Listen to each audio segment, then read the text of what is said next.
Hello friends, आज का हमारा टॉपिक है रेक्टिफिकेशन, दृष्टिकरण। दृष्टिकरण क्या होता है? दृष्टिकरण वह युक्ति है जिससे प्रत्यावर्ती वोर्ता को हम दृष्ट वोर्ता में परिवर्तित कर सकते हैं। अगर हम इसको रेखांकित डायग्राम के द्वारा देखें तो ब्लॉक डायग्राम से समझा सकते हैं कि पावर सप्लाई के अंतर्गत क्या क्या होता है। प्रत्यावर्ती निविष्ट वोल्टता यहाँ दी जाती है, इसके बाद ट्रांसफॉर्मर के बाद दृष्टकारी रेक्टिफायर लगाते हैं और फिर हम फिल्टर लगाते हैं जो उसको शुद्ध प्योर डीसी में कन्वर्ट करता है, और फिर वोल्टता नियंत्रक वोल्टेज रेगुलेटर, और यहाँ हम इसका आउटपुट प्राप्त करते हैं। ये एक रेखांकित डायग्राम है जिसके द्वारा यहाँ आपको पावर सप्लाई के बारे में समझाया गया है। दृष्टकारी एक्चुअली दो प्रकार के होते हैं, एक होता है अर्ध तरंग दृष्टकारी और एक होता है पूर्ण तरंग दृष्टकारी, half wave rectifier and full wave rectifier. आज हमारा जो टॉपिक है, आज पढ़ाएंगे वो बताएंगे आपको अर्ध तरंग दृष्टकारी, हाफ वेव रेक्टिफायर, ये किस तरह किस सिद्धांत पर कार्य करता है।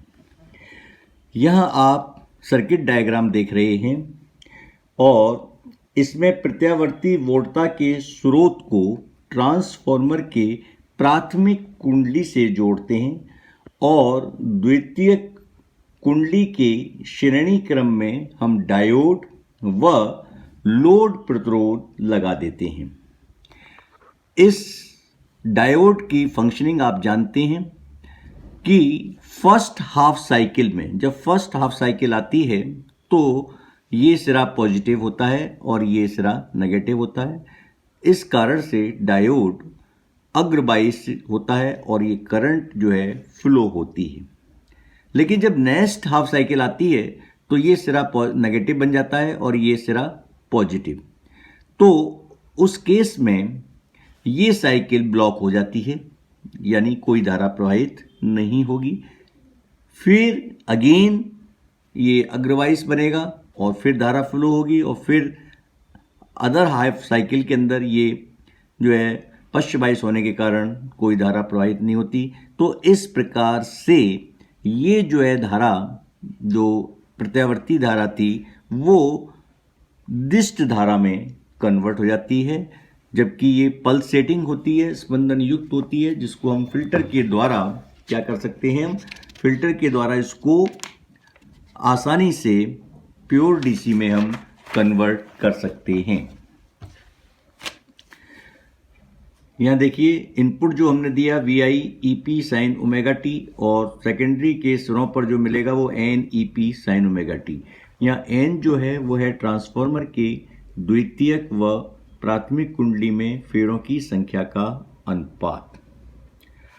अब हम देखते हैं आगे कि माना अग्रदिशिक वाइस में डायोड का प्रतिरोध अगर RF है और ट्रांसफॉर्मर की द्वितीय कुंडली का प्रतिरोध अगर RS है, तो उस केसेस में यहाँ देखिए आप I बराबर होगा VS upon RL plus R is equal to EM upon RL plus R sine omega t, 0 से T/2 के बीच में हाफ साइकिल में जब डायोड किस फंक्शन जो है अग्रवाइस के रूप में कार्य करता है।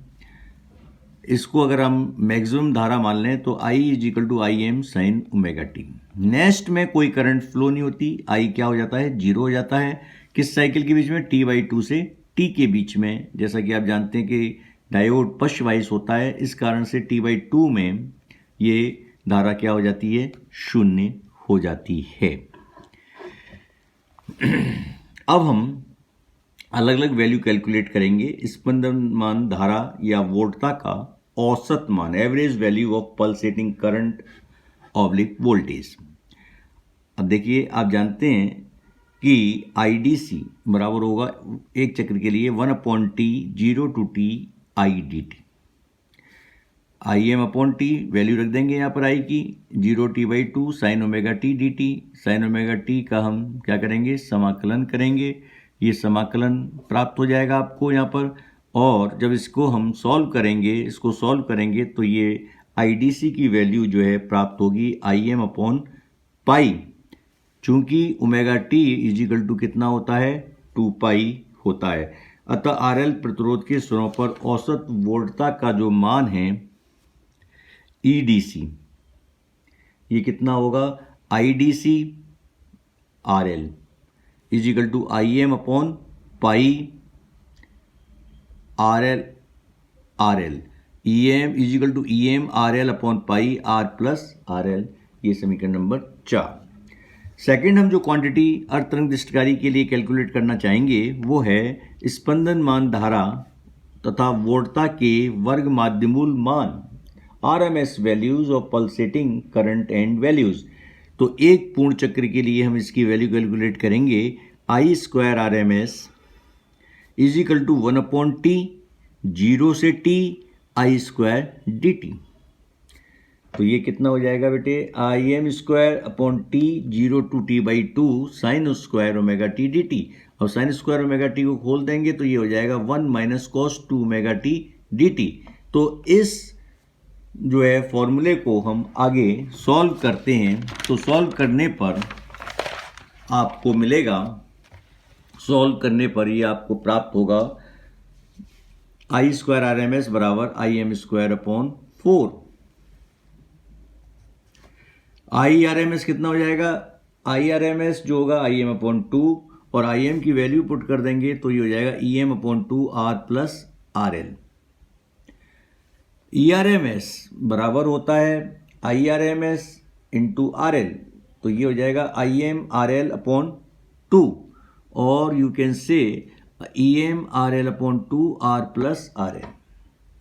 तो इस प्रकार से हम ERMS और IRMS की वैल्यू कैलकुलेट कर सकते हैं।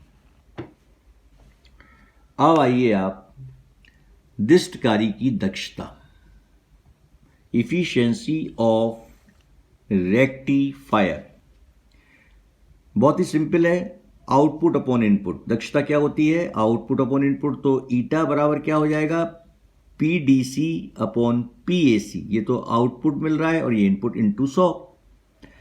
समीकरण 3 का इस्तेमाल करें तो PDC बराबर होगा I square DC RL is equal to EM square RL upon pi square R plus RL का होल स्क्वायर।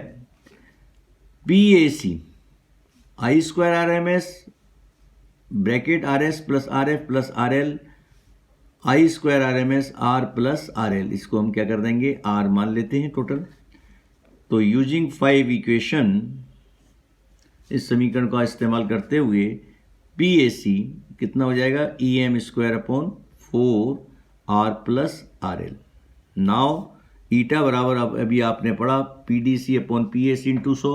तो यहाँ देखिए ये इंटू 100 इजिकल टू परसेंटेज के रूप में ये मिलेगा EM square RL upon pi square R plus RL का whole square into 4 R plus RL upon EM square into 100%। Eta बराबर हो जाएगा 4 upon pi square. On solving we get RL upon R plus RL into 100। ये प्रतिशत क्या बता रहा है हमको, प्रतिशत के रूप में बता रहा है। और अगर इसको हम RL का नीचे भाग दे दें तो ये मिलेगा हमको करीब 40.6 upon 1 plus R upon RL%। तो इस समीकरण से स्पष्ट है, आप देखोगे कि RL के मान में वृद्धि करने पर दृष्टकारी की दक्षता में वृद्धि की जा सकती है। और दृष्टकारी की दक्षता अधिकतम कितनी हो सकती है 40.6%। यानी अर्ध तरंग दृष्टकारी है तो उसकी दक्षता 50% से कम होती है। एक और इम्पॉर्टेंट फैक्टर है उर्मिका गुणांक। दृष्टकारी से जो प्राप्त निर्गत वोल्टता या धारा एक दिशी अवश्य होती है परंतु समय के सापेक्ष नियत नहीं रहती है। तो दृष्टकारी की निर्गत वोल्टता या धारा की स्मूथिंग का मापन दृष्ट घटक के सापेक्ष उर्मिका के प्रभावी मान से किया जाता है। निर्गत धारा या वोल्टता में उर्मिका के प्रभावी मान व दृष्ट घटक के मान का जो अनुपात होता है वही क्या होता है, उर्मिका गुणांक या रिपिल फैक्टर कहलाता है। R बराबर IAC अपॉन IDC। अब अगर मैं IAC और IDC की वैल्यू कैलकुलेट करके इसमें पुट कर दें तो हमें ये वैल्यू प्राप्त होगी और ये सॉल्व करने पर आता है करीब करीब pi square upon 4 minus half या 1.21 यानी 121%। अतः अर्ध तरंग दिष्टकारी में प्रत्यावर्ती धारा घटक दिष्ट धारा के औसत मान से क्या हो जाता है, अधिक हो जाता है। इसलिए बिना फिल्टर के अर्ध तरंग दिष्टकारी एक अच्छी युक्ति नहीं होती है। थैंक्स, आज इतना ही। कल हम आपको पूर्ण तरंग दिष्टकारी के बारे में जानकारी देंगे। धन्यवाद।